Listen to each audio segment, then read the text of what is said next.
EBD, lição 3.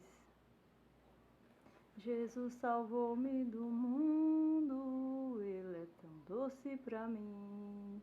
Amor lhe tenho profundo, por sua graça sem fim. Quando ia eu no deserto, sem gozo, paz e sem luz, Ele achou-me por certo, até que salvou-me. Jesus, Jesus, Jesus, Tu és meu Salvador. Jesus, Jesus, só Teu serei, Senhor, na senda muito verdadeira. Guia-me em Tuas mãos, ao fim da minha carreira receberei galardão. Na manjedoura nascendo, no mundo o sol batalhou, em meu lugar padecendo, dores por mim suportou, derramou. Ressurgiu da sepultura, subindo à destra de Deus, breve virá das alturas, descendo em nuvem do céu. Jesus, Jesus, Tu és meu Salvador. Jesus, Jesus, só Teu serei, Senhor, na senda muito verdadeira. Guia-me em Tua mão, ao fim da minha carreira receberei galardão. Hino 311 da harpa cristã contribui para a adoração da carreira que nos está proposta. Hoje, a lição 3 vai ter o título O Céu, o Destino do Cristão. O assunto é sobre o céu, o título da lição. E o céu define na completude do tema o destino do cristão. E o textuário em Filipenses diz: mas a nossa cidade está no céu, donde também esperamos o Salvador, o Senhor Jesus Cristo. Então, nós evidenciamos o céu, né? Porque na base cristã, para onde apontará a sua fé e a sua esperança? Para o céu, para cima. Onde se localiza esse lugar? Então, está visível aos olhos de todos o céu, o lugar do céu, a direção do céu, a região do céu. Não é norte, não é sul, não é leste, não é oeste. É o céu. Onde está situado o céu? Para cima. Todos olharão e verão o céu. Em qualquer lugar que haja vida sobre a terra, há um céu na mesma direção, cor e expansão. Então a lição vai tratar desse lugar, que é o nosso destino, que é a nossa chegada, que é a nossa esperança. O céu, ele é o lugar que está acima das nossas cabeças. Então, ter esperança no céu é muito forte e é muito fácil, porque todo olho contempla o céu. Não é difícil você mostrar a localização da sua esperança. Não é difícil você mostrar o destino da sua esperança, o que você espera de si mesmo, o que você espera como tabernáculo, como vida.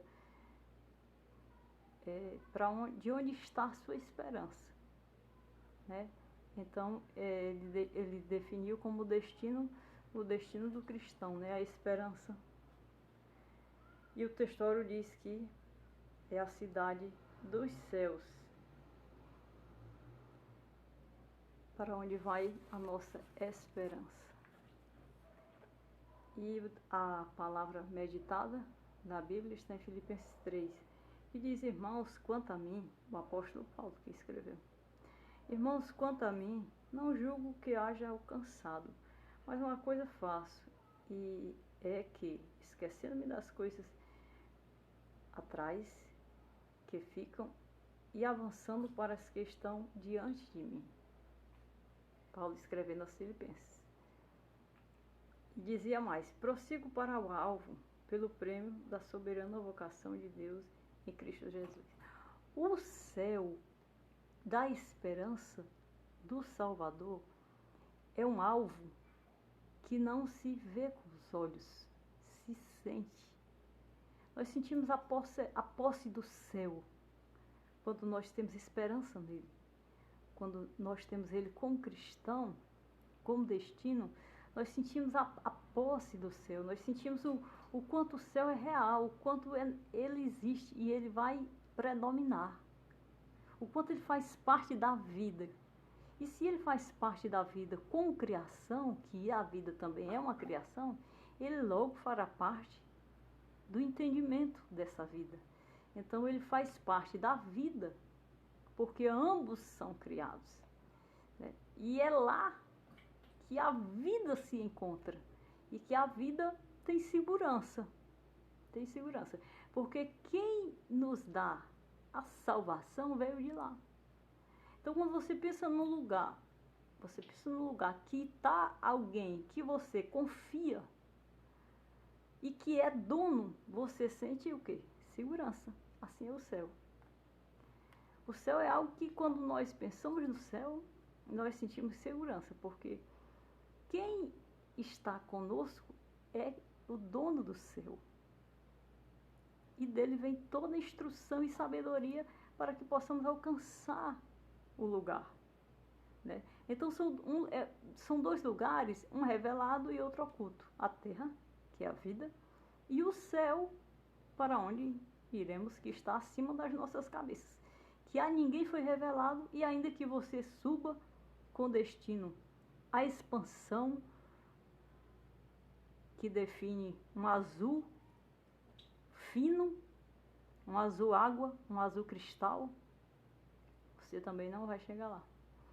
Porque não é pela a natureza que estamos compostos a entrada lá. É pelo dono que se entra lá. E a lição vai tratar desse destino na vida do cristão, na vida do crente. Essa esperança que ele tem, como é essa base. Como que isso acontece dentro, já que o céu é tão misterioso, é tão oculto, realmente não temos como chegar com esses olhos lá. Nós não temos como alcançar o céu como estamos aqui. Nós temos que ter outra base de existência aqui para alcançarmos o céu. E a primeira base é o entendimento. E quando entendemos, compreendemos que a segunda base é o coração. Quando chegamos no coração, entendemos e compreendemos que temos que sabermos quem somos, confessarmos primeiro, analisarmos quem somos, para pensar em algo tão divino, em alguém tão pleno, porque ele é real, né? Então essa lição ela vai tratar esse mundo, esse momento, esse sentimento, essa grade de conhecimento, de formação que o ser humano perdoado em Cristo Jesus necessita encontrar, necessita se graduar, aprender para que possa ter o céu como destino. Jamais o ser humano natural vai ter o céu como destino, ele tem o céu como o céu, que eu não sei, alguns buscam, outros idealizam, outros filosofam acerca do céu e toca a vida no comum. Mas o céu é justamente aquele algo e aquele lugar misterioso, maravilhoso, mas não perdido o endereço dele está conosco. E aí Paulo dizia: prossigo para o alvo pela soberana vocação. Ele estava cheio de Deus, ele estava cheio do céu.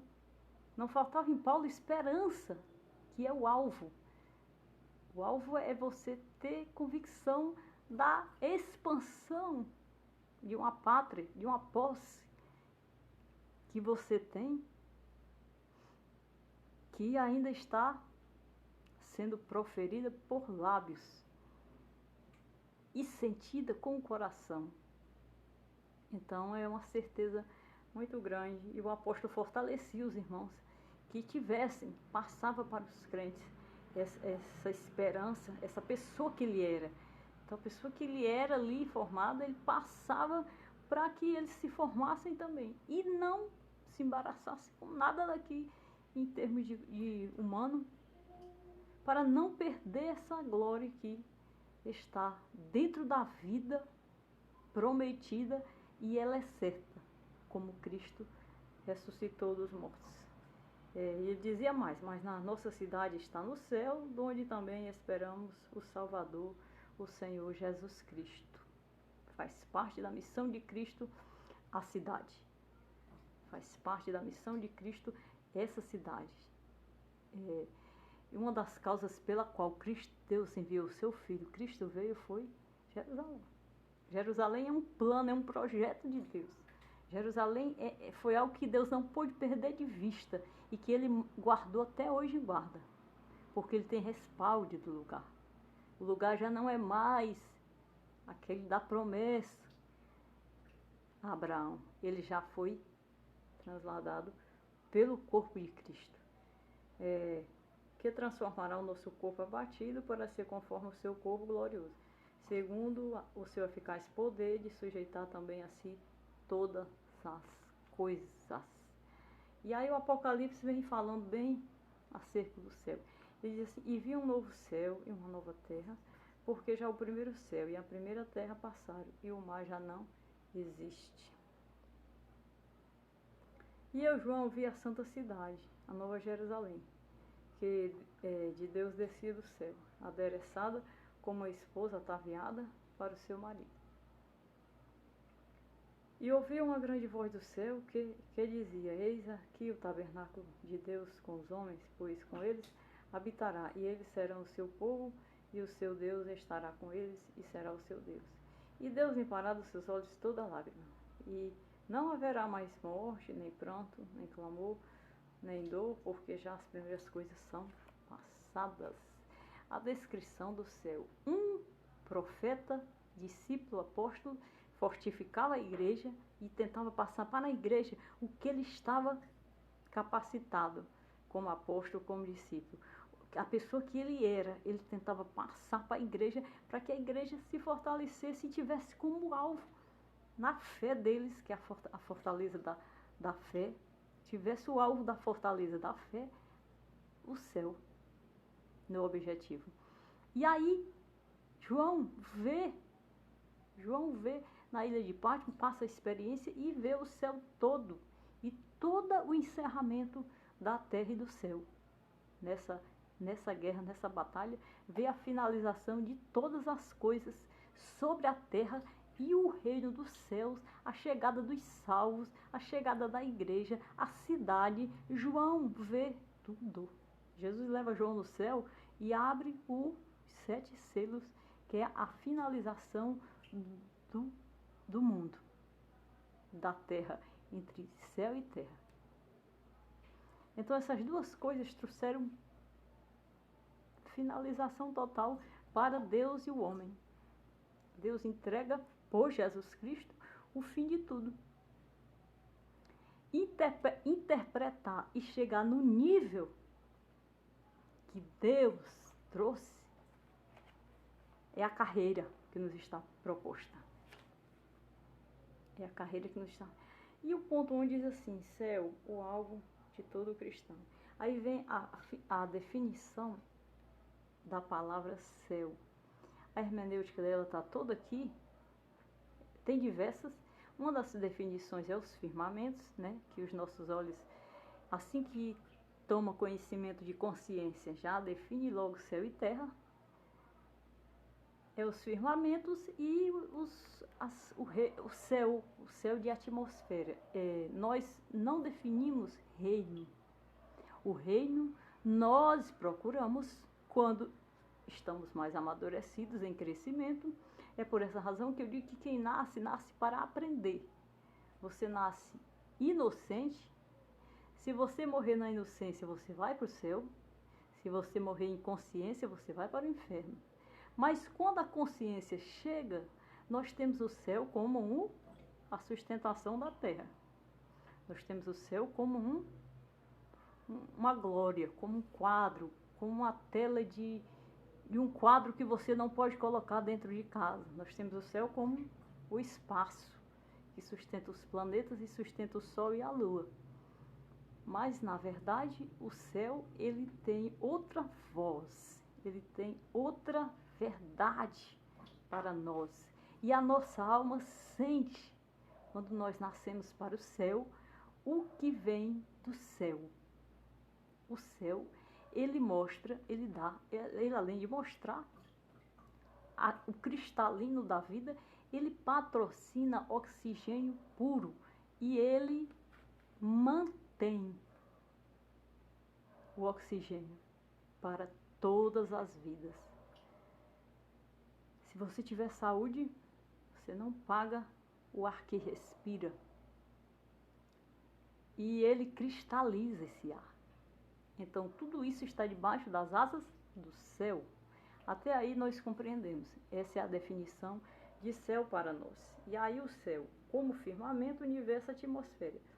Céu é sideral e estrelado. Aí a gente define todos os céus. O céu do dia, o céu do sol, dia ensolarado, o céu das nuvens, o céu da chuva. Aí o céu estrelado, vê todas as estrelas. Mas quando o céu não está estrelado, não dá para ver nenhuma estrela. Quando ele não está, o céu das estrelas. Aí tem as 3 estrelinhas, tem as reunidas, tem as espalhadas. E aquilo monta um céu no princípio da existência que a gente não sabe definir, mas a gente sabe que é lindo, que é importante e que é tão bom olhar para o céu. Mas quando, com o passar do tempo, você vai tomando rumo na vida e você acha o único lugar que você menos para olhar para o céu. Porque é tanta coisa para ver na terra e no caminho que o céu fica distante do entendimento. E aí você começa a ouvir falar de céu através de Deus. Porque você precisa de Deus e você para olhar para o céu. E no momento mais crítico, você se entrega a Deus, aí Deus lhe mostra onde é o céu. E o céu teria uma mensagem que você teria que aprender muito antes de qualquer coisa na vida. Porque é carta lida diante dos nossos olhos. Nós não pagamos para ver. Nós vemos a olho nu a glória de Deus manifesta no céu. Então, tem uma definição bastante intensa. A Bíblia é o céu. A primeira manifestação de Deus com o homem veio do céu. O homem foi criado por Deus. E quando ele falou com o homem, ele falou do céu. Quando ele falou com Abraão, ele falou do céu. Quando ele falou com os profetas, ele falou, tudo ele trouxe do céu. Nada ele levantou da terra para falar com o homem, senão o exemplo para o homem mesmo tirar para a sua vida e os comportamentos que o homem faria por conta da queda do homem. Quando Deus faz Adão, Adão era puro, Adão era inocente. Mas quando Deus criou e disse, Adão, você não toque. Chamou Adão e disse, Adão, coloca nome em tudo que está criado. Ele deu capacidade a Adão de colocar o nome nos animais, nas aves. E Adão já tinha nomeado toda a criação. Do mundo de Adão. Da terra, do céu. Mas aí ele disse, Adão, tem uma coisa que você não pode tocar, que eu não libero para você. E falou o que era. Porque ele, quando fez, ele precisou gerar e colocar ali aquela resposta na criação. E aconteceu que Adão ele foi enganado. Ele desobedeceu. Porque quando Deus entregou, ele estava em aliança com Deus. E ele já tinha compreensão e já tinha raciocínio de que ele tinha que obedecer a Deus. E ele não conseguiu, ele foi vencido. Quando isso acontece, quebra a aliança. Quando quebra a aliança, a criação, a autoria é de Deus, mas já não está mais no controle de Deus, porque ela foi gerada dentro de um universo, de um espaço, de uma escuridão. Só que estendendo o céu acima das nossas cabeças, nós vemos a sua glória manifesta pela luz que ele criou. E ali Deus perdeu o controle do racional do homem, por uma razão lógica e ética, que já se conhece a história do princípio. Então, alguém maior, inimigo de Deus, tomou a criação. Né? Deus formou e colocou ali, e ele conseguiu vencer e tomou. Mas com isso, Deus dizia, eu posso provar através do que eu criei a sua desgraça.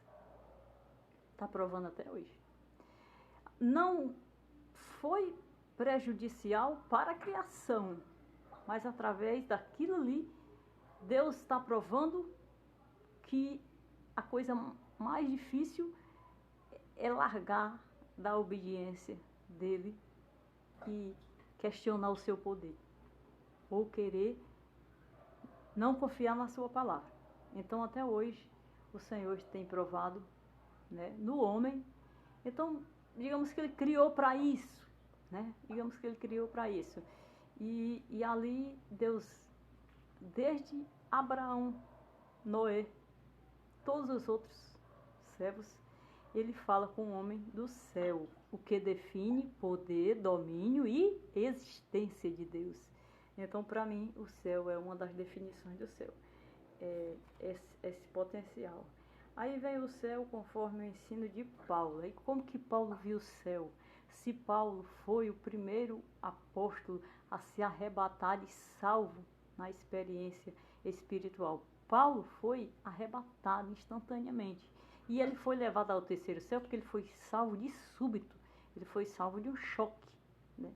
Deus deu um choque e jogou ele de cima do cavalo. E ele caiu já nos pés do Senhor em uma outra dimensão de existência. Né?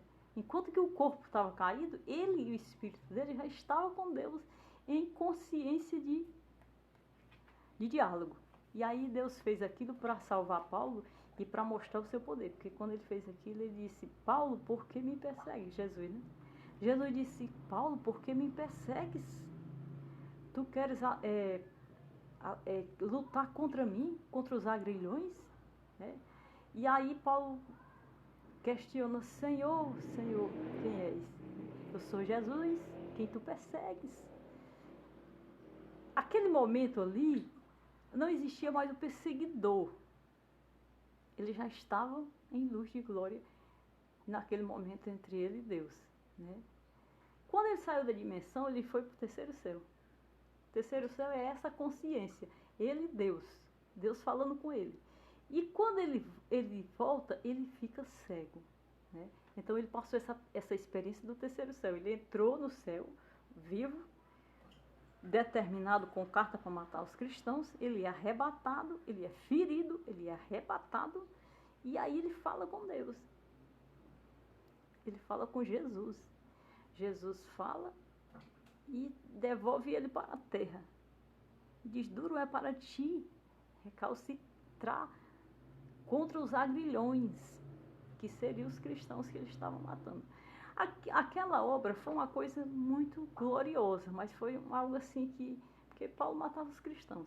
Quando ele fez aquilo, ele fez para pegar Paulo e simplificar a perseguição da igreja, porque a igreja está entrando numa perseguição muito forte. Né?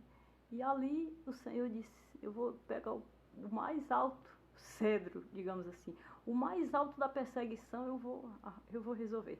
E resolveu. E quando ele volta para si, ele está cego, mas ele está plenamente completo, feliz, realizado, livre, curado, é um novo homem.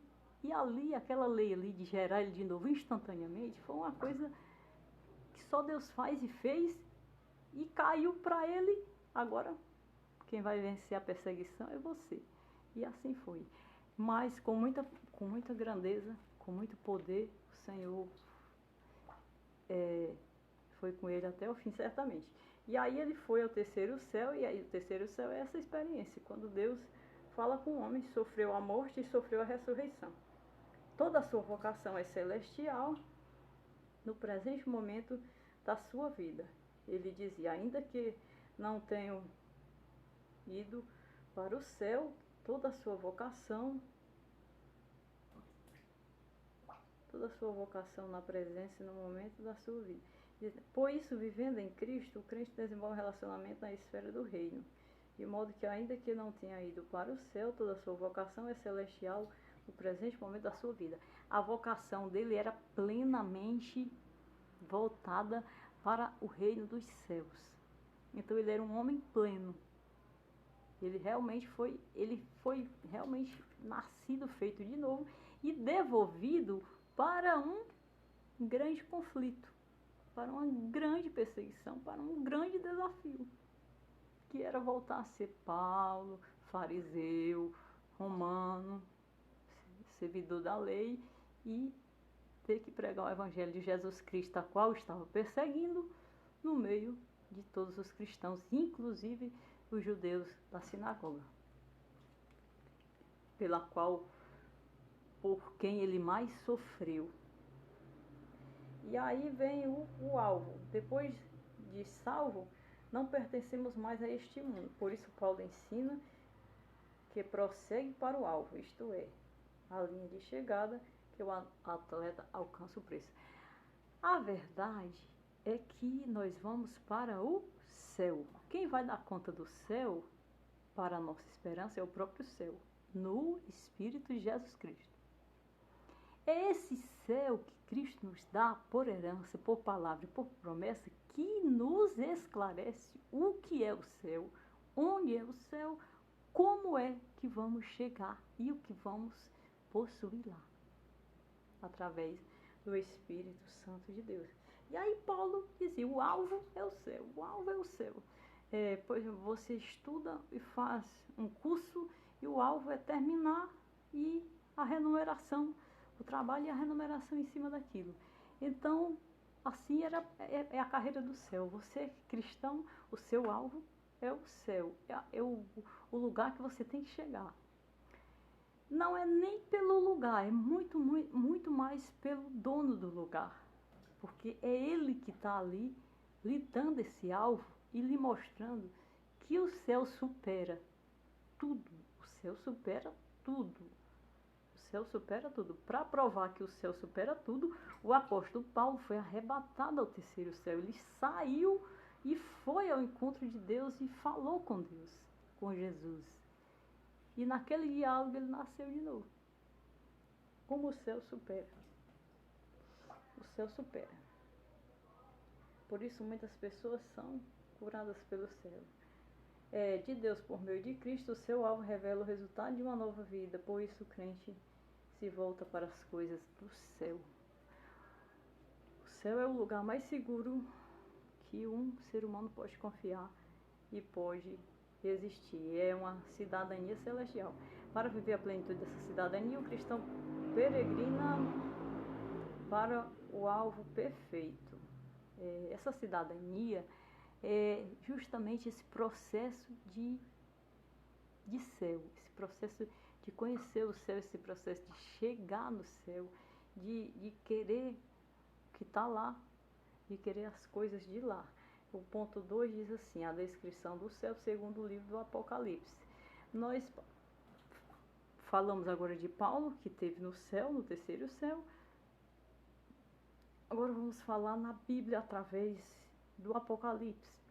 Porque quando o João vai para a ilha de Patmos, Deus lhe dá o céu, não o céu em palavras, em pregação, não o céu em arrebatamento, mas o céu da visão.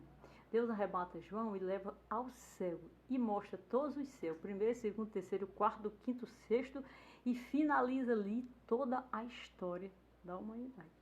E mostra para ele todas as etapas escatológicas do final dos tempos. Então não teve céu que o apóstolo e o discípulo de Deus, João, não pudesse trazer para nós. Então a base mais forte é essa. E tudo que ele viu e que ele viveu e conviveu ali está dentro dos profetas.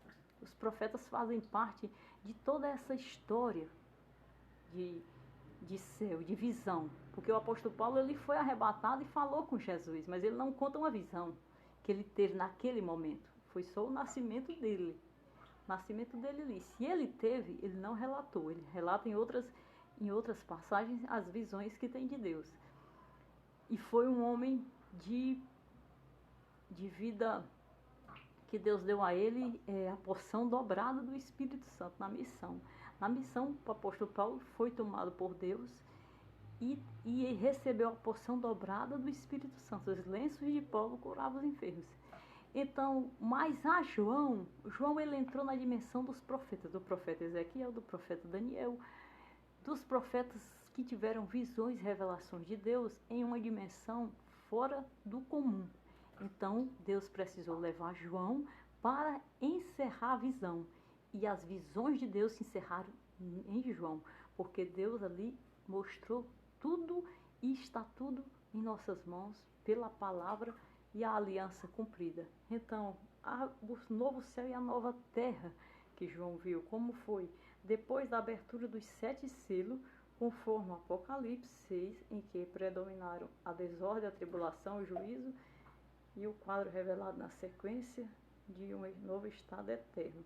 O apóstolo João viu que o primeiro céu e a primeira terra passarão. O que Deus teve ali com João foi totalmente completo.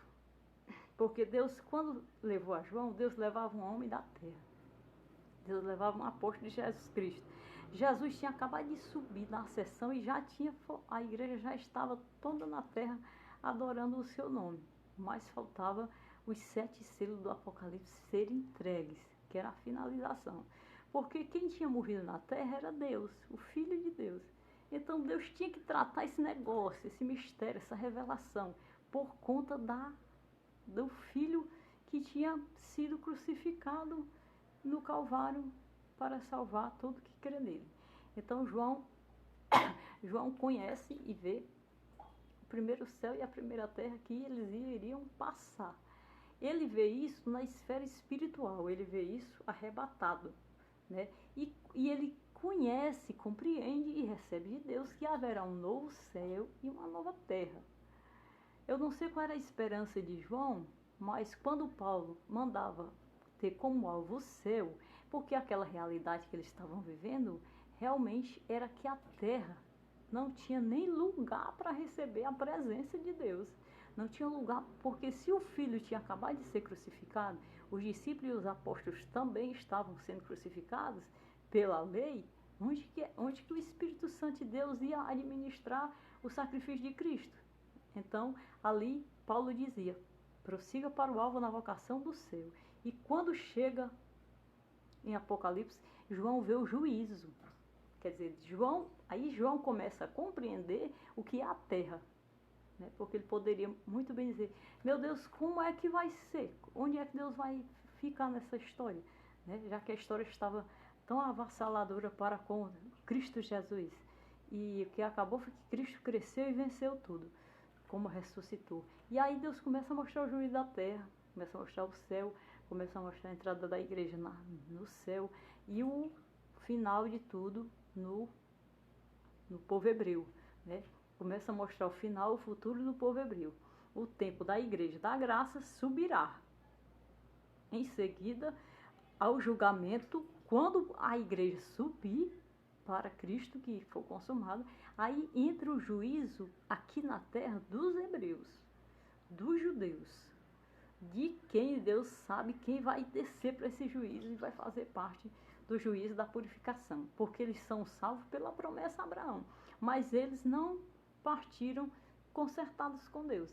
Então Deus tem um juízo para esse povo que ele vai fazer e executar como ele está falando.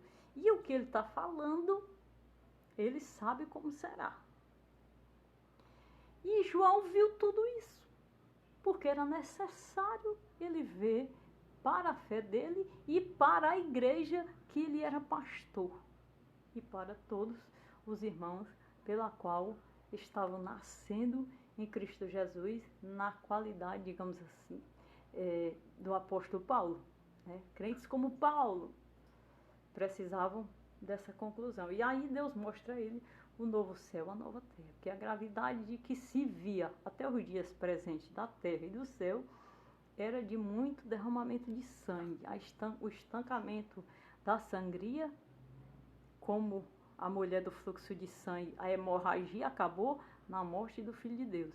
E porventura, Deus não julgará uma terra dessa? Um povo desse, uma geração dessa, que passa pela terra, uma geração atrás da outra, e para mostrar que sim, ele leva João e mostra a João o novo céu e a nova terra. E aí vem a linda cidade como nossa nova morada. No versículo 2, o apóstolo João faz menção da descida da santa cidade, e somente a partir do versículo 9 é que ele começa a descrever a beleza desta cidade.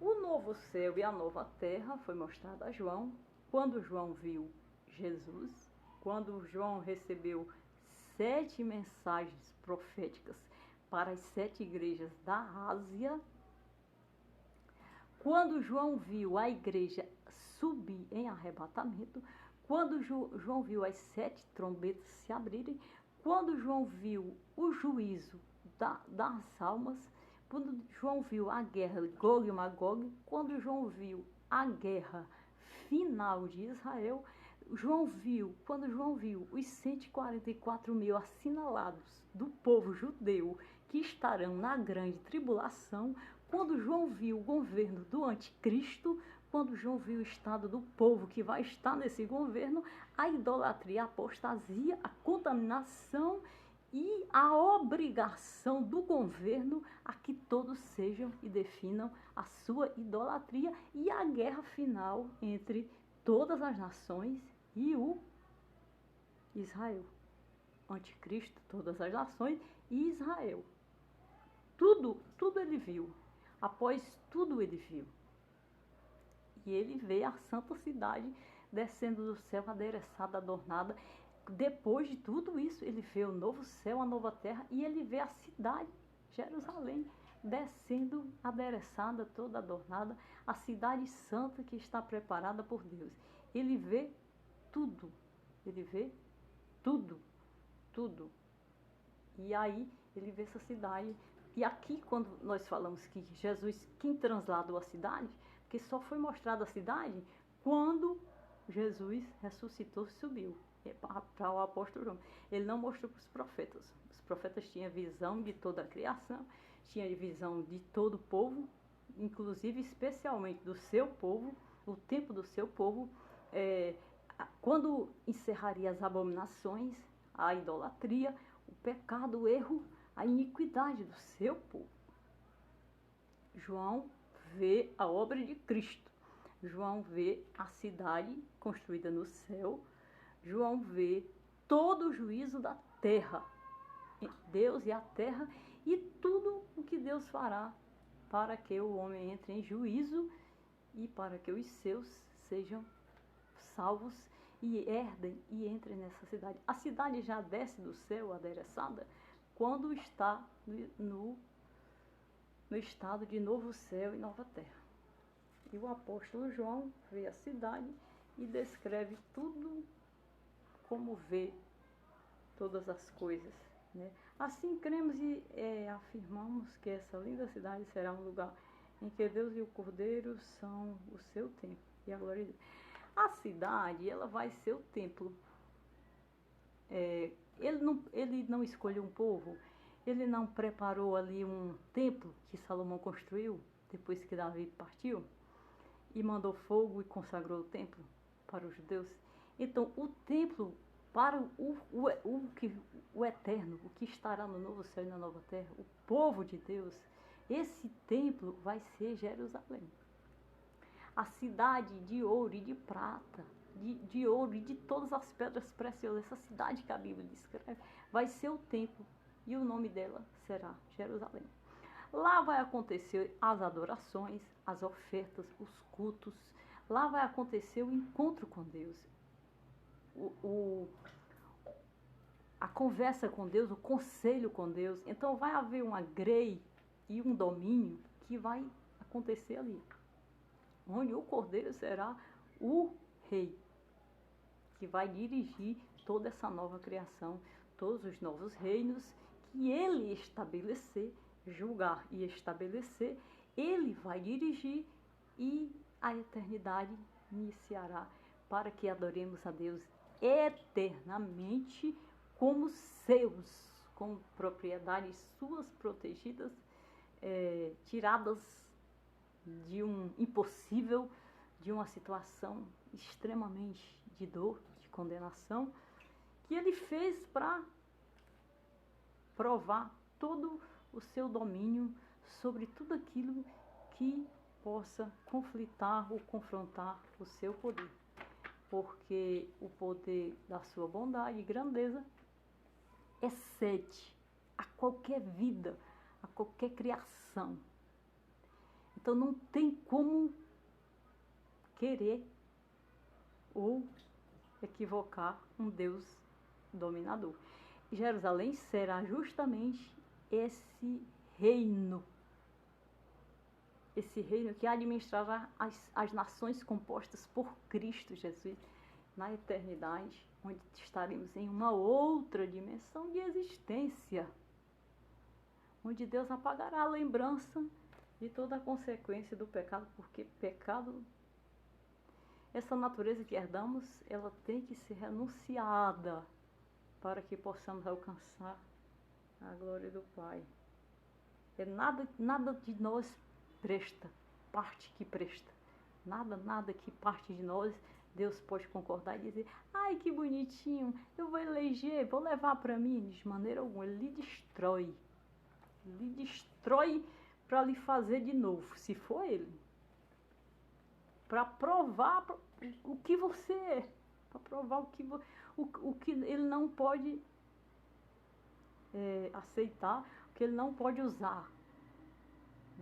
Então, a gente tem muito aparato, inclusive consigo mesmo, mas o zelo é necessário, a confiança e a disciplina pessoal é fundamental.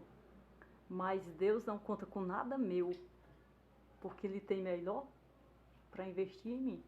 Então Ele me trata e Ele vai colocar em mim o que para mim for melhor. Agora, se há algum dom, se há alguma virtude, eu vou ficar onde Ele quiser, vou servir para Ele onde Ele precisar. Né? Se há alguma virtude em algum de nós, é para a glória de Deus. E aí Deus vai utilizar no lugar devido e exato aquela virtude. Né? E nisso somos galardoados entre nós e Deus. Esses somos nós. Né? E aí vem o fim do céu, né? O céu, o fim da jornada. O fim. O que é o fim? O fim é o começo. Para o céu. O fim é o começo. Porque nós estamos no fim. Essa natureza de vida que Cristo veio e precisou derramar o sangue como homem, precisou derramar o seu sangue, morrer como um malfeitor, para mim ter comunhão comigo e eu falar com ele hoje. Essa natureza aqui é o fim. O início vai ser o céu. Então, quando tudo passar e for encerrado, os que estiverem com Deus e que forem de Deus, vão para a eternidade, onde não tem fim. Eu não sei como é que eu posso dizer que o céu é o fim, quando eu estou num lugar que tudo aqui é o fim. Uma hora tem fim, um dia tem fim, um minuto tem fim, um ano tem fim, um mês tem fim, tudo tem fim. Então nós estamos aqui em uma esfera passageira. Vai começar quando chegar no céu. O céu vai ser o princípio de uma nova vida e da vida. Essa aqui é temporal. Essa aqui é passageira. Ela traz características e ela traz consequências para o humano de doer. Então, porque o belo não se mantém. E a vida, qualquer vida, não se mantém ali, ela passa. Por mais que tenha uma glória de vida do princípio ao fim, um dia vai ter o fim. E o céu não tem, o céu é eterno. O céu será eterno. Aquela vida, aquele gozo, aquela paz, aquela luz, aquela presença. Assim, a gente não tem palavras para definir a bondade de Deus quando pensamos no céu. Porque o céu é onde vai iniciar realmente a paz, a vida. Né? Aqui você faz uma coisa até para Deus. E você fica, Deus, meu Deus, tenha compaixão, Senhor, porque a gente pode errar, tem que ter cuidado, tem que, por mais que tenha cuidado, ainda está errado. E aí tem todo esse zelo, toda essa dificuldade. Mas Paulo disse, prossiga para o alvo. Por conta da situação da composição, por conta da essência, por conta do que se tornou. Mas Cristo restabelece o seu reino. O reino de Jesus Cristo já iniciou. Nós já estamos no reino de Deus, na noiva, no tempo da preparação. Depois da sessão da núpcia do Cordeiro, que a Bíblia descreve muito bem, que ele fará. Então, nós herdaremos esse céu eterno. Mas para mim o céu é o lugar, por isso que Paulo disse, prossigam para o alvo. Veja o céu como o lugar que tem que chegar, como o lugar que é lá. O lugar é lá. É lá. Aí você vence, você consegue vencer. Porque na terra as coisas se rompem. Então você com esse alvo de dizer é lá, você chega no céu e você consegue buscar as coisas de lá. Estaremos onde Deus está. Deus é aquilo que sacia, que supre e que faz. Aí diz assim, Apocalipse 22, há uma concretização da jornada cristã em que o crente estará onde Deus habita. Né? Diga sempre uma coisa cada vez mais. Eu preciso só chegar onde Ele está. E peça para que ser guiado por Ele, porque Ele vai conduzir até o fim. Essas lágrimas, aí tem as lágrimas cessarão. A lágrima é um sentimento humano do coração. E aqui nós poderíamos chorar todos os dias, todas as horas, porque a vida tem essa razão. Né? E quando ele diz, enxugará dos seus olhos toda lágrima, ele tem a capacidade de colocar você num lugar e numa vida que não seja necessário você sentir a dor que gera a lágrima. Né? A dor que lhe massacra, que lhe traumatiza. E a lágrima é a palavra que você não consegue falar. É aquilo que você não consegue dizer e Deus sente. A pessoa mais sensível hoje para nós é Deus. Deus, Ele sente a nossa vida, Ele sente o que nós sentimos.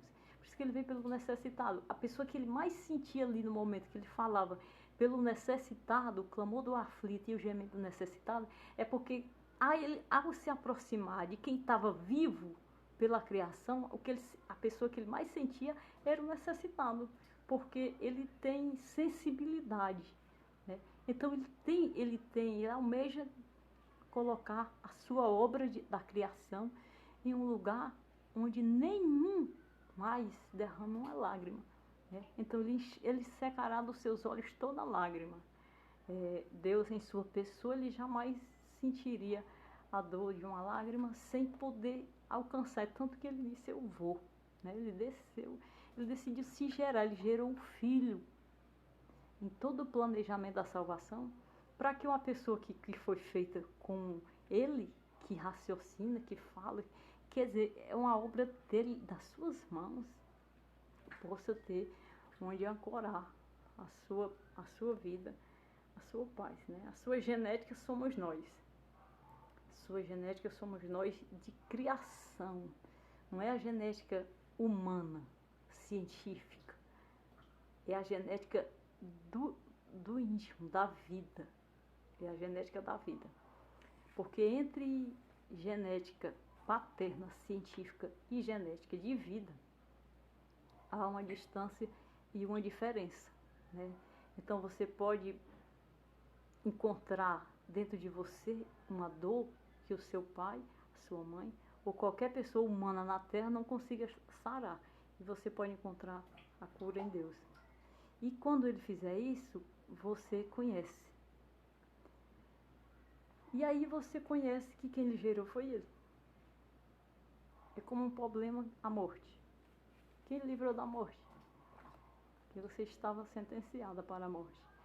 É na hora da morte, é na hora de qualquer coisa mais difícil, que não há quem possa solucionar, que nós detectamos o autor da vida, o autor da história, né? E nós o adoramos e o agradecemos por isso. E o céu como repouso eterno. A eternidade é o céu, né? Onde vamos herdar a glória do Pai. Lá será eterno e lá será, eu até já falei, o princípio da vida. E essa é a lição. O céu é a coisa mais importante de se falar. E como objetivo de fé, é o lugar que vai iniciar todas as coisas. Porque aqui tudo que se faz, se rompe, se vence e é por tempo limitado. Agora, quando Deus faz em nós, nessa dimensão, ele faz para a glória dele e ele faz para garantir ao lugar eterno, para que o seu nome seja memória. E nessa memória continue a história e a estrada para chegar à plenitude da sua eternidade. Se Deus for o Senhor, tudo dará certo e o céu se revelará a nós. Amém.